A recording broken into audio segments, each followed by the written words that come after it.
നമസ്കാരം. നൂറ്റാണ്ടുകളുടെ കാത്തിരിപ്പിന് ഒടുവിലാണ് രാമക്ഷേത്രം ഉയരുന്നത്. ലക്ഷോപലക്ഷം പേരുടെ പ്രാർത്ഥനയുടെ ഫലം കൂടിയാണ് സഫലമാകുന്നത്.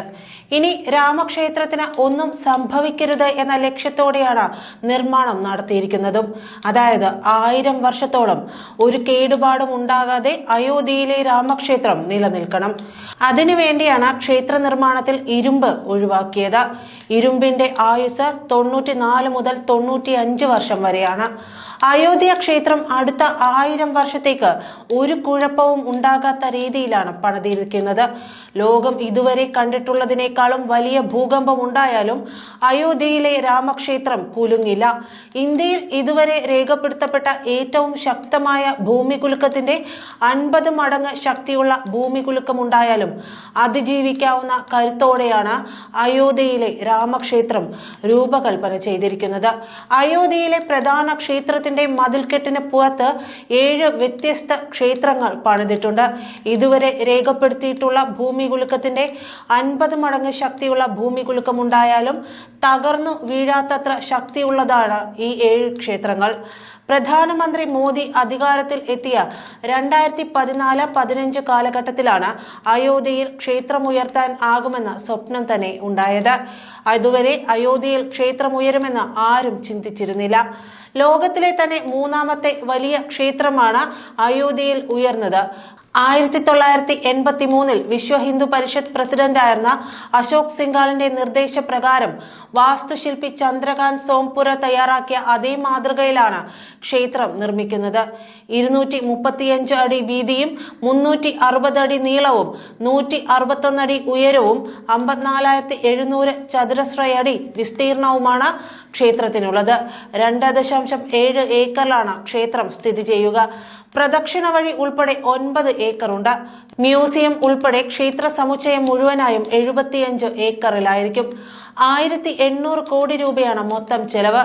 1989 നവംബർ 9-നാണ് ശ്രീരാമ ക്ഷേത്രത്തിന്റെ ശിലാന്യാസം നടന്നത്. ക്ഷേത്രത്തിന്റെ നിർമ്മാണം ആരംഭിക്കാൻ പിന്നെയും വർഷങ്ങൾ കാത്തിരുന്നു.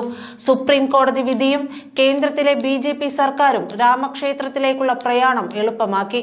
2020 ഓഗസ്റ്റ് 5-ന് പ്രധാനമന്ത്രി നരേന്ദ്രമോദി വെള്ളിശില പാകി ക്ഷേത്ര നിർമ്മാണത്തിന് തുടക്കമിട്ടു. പ്രധാനമന്ത്രി ക്ഷേത്ര നിർമ്മാണത്തിന് തുടക്കം കുറിക്കുന്നതിന് മുമ്പ് തന്നെ നിലവിലുണ്ടായിരുന്ന രാമവിഗ്രഹം സമീപത്ത് അനുയോജ്യമായ സ്ഥലത്തേക്ക് മാറ്റി പ്രതിഷ്ഠിച്ചിരുന്നു. രാമന്റെ മണ്ണിൽ രാമക്ഷേത്രം എന്നത് ആഗ്രഹവും സ്വപ്നവും മാത്രമായിരുന്ന നിരവധി തലമുറകൾ കടന്നുപോയി. ജീവിതത്തിന്റെ അവസാന ഘട്ടത്തിലെങ്കിലും അങ്ങനെയൊന്ന് കേൾക്കണമെന്ന് കൊതിച്ചവർ ഏറെയാണ്. ഒരിക്കലെങ്കിലും ആ പവിത്രമായ മണ്ണിലെത്താൻ കഴിയണമെന്ന് പ്രാർത്ഥിച്ചവരും ഏറെ. അയോധ്യയിലെ ശ്രീരാമക്ഷേത്രത്തിന്റെ മാതൃക മനസ്സിലും വീടിന്റെ ഭിത്തിയിലും സൂക്ഷിച്ചവർ. ഉറക്കമില്ലാത്ത രാത്രികളിൽ അവരുടെയെല്ലാം മനസ്സിൽ ഭഗവാൻ ശ്രീരാമചന്ദ്രനായിരുന്നു, ശ്രീരാമക്ഷേത്രമായിരുന്നു. രാമജന്മഭൂമിയിൽ ശ്രീരാമക്ഷേത്രം എന്നത് ഒരു ജനതയുടെ ആത്മസാക്ഷാത്കാരമാണ്, സ്വപ്ന സാഫല്യം കൂടിയാണ്. ഭാരതത്തിന്റെയും ഹിന്ദു സമൂഹത്തിന്റെയും ചിരകാല സ്വപ്നമായ അയോധ്യയിലെ രാമക്ഷേത്രം യാഥാർത്ഥ്യമാകുന്നു. 2024 ജനുവരി 22 തിങ്കളാഴ്ച രാവിലെ 11-നും 2-നും മധ്യേ മകയിരം നക്ഷത്രത്തിൽ ശ്രീരാമചന്ദ്രന്റെ പ്രാണപ്രതിഷ്ഠ നടക്കുക വഴി നമ്മുടെ നിരവധി തലമുറകളുടെ സ്വപ്നം സാക്ഷാത്കരിക്കുകയാണ്. സനാതനധർമ്മം ഈ ആർഷഭൂമിയുടെ പ്രാണ ചൈതന്യമാണ് എന്ന് വിശ്വസിക്കുന്നവരാണ് ഭാരതീയർ. അയോധ്യ ധാമിന് ചുറ്റുമുള്ള പഞ്ചകോശി പരിക്രമ മാർഗത്തിനുള്ളിലെ മുഴുവൻ സ്ഥലവും യുദ്ധരഹിത പ്രദേശമാണ്. അമൃതസരസിൽ നിന്നും ഉത്ഭവിച്ച് ഒഴുകിയെത്തുന്ന സരയൂ നദിയുടെ തീരത്ത് സ്ഥിതി ചെയ്യുന്ന അയോധ്യ 7 പുണ്യ നഗരികളിൽ ഒന്നാണ്. വിഷ്ണുവിന്റെ 7ാമത്തെ അവതാരമായ ശ്രീരാമചന്ദ്രന്റെ ജന്മസ്ഥലമാണ് സാകേതം എന്ന് വിളിപ്പേരുള്ള അയോധ്യ. ഹിന്ദു വിശ്വാസ പ്രകാരം ശ്രീരാമചന്ദ്രന്റെ സ്വർഗാരോഹണത്തിന് ശേഷം പുത്രനായ കുശൻ രാജാവായി നിർമ്മിച്ച ക്ഷേത്രം. കാലാന്തരത്തിൽ വിക്രമാദിത്യൻ അതിപാവനമായ രാമക്ഷേത്രം പണിതീർത്തിരുന്നു. 16-ാം നൂറ്റാണ്ടിൽ, അതായത് 1528-ൽ അയോധ്യയിൽ നിലനിന്നിരുന്ന ശ്രീരാമക്ഷേത്രം തകർത്ത് മുഗൾ രാജവംശ സ്ഥാപകനായ ബാബറിന്റെ സേനാധിപനായിരുന്ന മീർബഹി ക്ഷേത്ര അവശിഷ്ടങ്ങൾക്ക് മുകളിൽ ബാബറിന്റെ പള്ളി എന്ന പിൽക്കാലത്ത് അറിയപ്പെടുന്ന രീതിയിൽ ഒരു തർക്ക മന്ദിരമായി അവിടം മാറ്റി.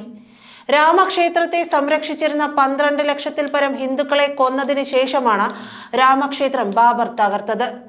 ബ്രിട്ടീഷ് ചരിത്രകാരനായ കണ്ണിംഗ്ഹാം തന്റെ ഹിന്ദു ഒക്ടോബർ എന്ന ഗ്രന്ഥത്തിൽ ഇത് വിവരിച്ചിട്ടുണ്ട്. ഹിന്ദു ദേവന്മാരുടെ പ്രതിമകൾ കൊത്തിയ തൂണുകൾ, അവയവങ്ങൾ എന്നിവ ഉടച്ചു മാറ്റിയതിനു ശേഷമാണ് രാമക്ഷേത്രത്തെ പള്ളിയാക്കി മാറ്റിയത്. എന്നാൽ അവിടെ വാങ്കുവിളിയോ നമാസോ നടത്താറില്ലായിരുന്നു. എങ്കിലും അതിനെ ബാബറി മസ്ജിദ് എന്ന് വിളിച്ചുകൊണ്ട് ഹിന്ദുവിനെ അവഹേളിക്കുന്ന പ്രവർത്തനം തുടർന്നുകൊണ്ടിരുന്നു.